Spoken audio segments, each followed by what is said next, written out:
السلام علیکم معزز سامعین، آج ہم آپ کو ایک سبق آموز کہانی سنائیں گے۔ شام کا وقت تھا۔ دادی اماں کے پاس ارشد اور اقرا بیٹھے تھے۔ انہوں نے کہا، دادی اماں آج ہمیں کہانی سنائیں۔ اتنے میں شکایت لے کر ثریا آ گئی اور بولی، دادی اماں دیکھیں، محسن بھائی میرے پیسے واپس نہیں دے رہے۔ میں نے اپنی جیب خرچ سے بچا کر یہ پیسے ان کے پاس رکھوائے تھے۔ دادی اماں نے محسن کو بلا کر پوچھا۔ محسن نے جواب دیا، دادی اماں سنیں، ثریا بچت کرتی رہی اور میں پیسے سنبھالتا رہا۔ اس طرح کل 200 روپے اکٹھے ہو گئے۔ میں نے ثریا کو اس کا حصہ 150 روپے دے دیے۔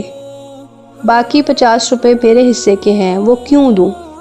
یہ سن کر دادی اماں نے کہا، بیٹا محسن، یہ 50 روپے تمہارے حصے کے نہیں بلکہ خیانت کے ہیں۔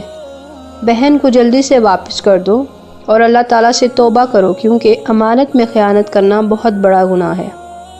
بچوں نے پوچھا، دادی اماں امانت کا مطلب کیا ہے اور خیانت کسے کہتے ہیں؟ دادی اماں نے بتایا، اس مال یا چیز کو امانت کہتے ہیں جو آپ کسی دوسرے شخص کے پاس کچھ عرصہ تک حفاظت کے لیے رکھواتے ہیں اور ضرورت پڑنے پر واپس لے لیتے ہیں۔ امانت کے طور پر رکھوائی ہوئی چیز کو اگر پوری کی پوری واپس نہ کریں یا اس میں سے کچھ حصہ رکھ لیں تو وہ حرکت خیانت کہلاتی ہے۔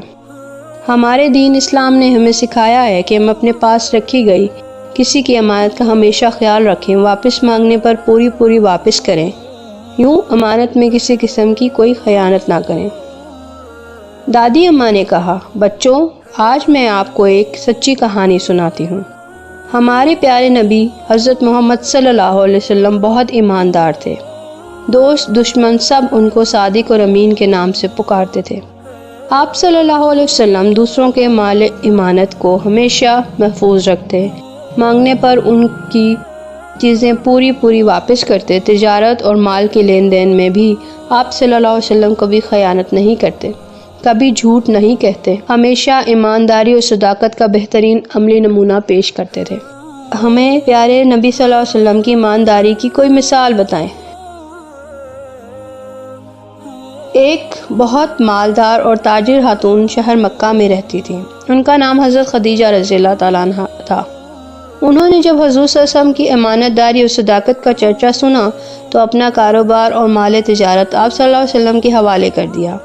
ان کا مال لے کر تجارت کے لیے آپ صلی اللہ علیہ وسلم دوسرے ملکوں جاتے تھے۔ جب بھی جاتے تو امانت داری کی برکت سے بے شمار منافع ہوتا۔